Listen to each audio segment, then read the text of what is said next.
po të lëshoj Zotin. A është shprehje ta lëshu Zotin. Po. Se edhe ti dorajoni e. Po është shprehje që është e lejuar apo bëjmë gjynaf duke përdorur? Faktikisht kuptimi i kësaj shprehje është të betohem në Zot. Pra po ta përkthejmë në gjuhën letrare, do të thotë të betohem në Zot.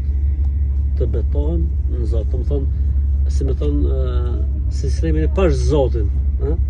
Kështu që në këtë kontekst lejohet. Ndërkohë që kur thuhet kështu si fjalë ka pak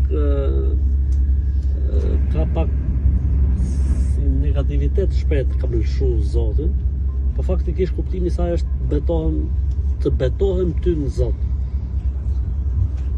Kështu siç thonë arabët për shembull aksemtu alejke. Të betohem ty në Zot që ta bësh këtë gjë. Edhe kur thotë kam lëshu Zotin në kuptimin të jam betu ty në Zot që ta bësh këtë gjë. Nuk është se është haram si shprehje, po nuk është fort e preferuar sepse si më thonë lën një shije jo të mirë.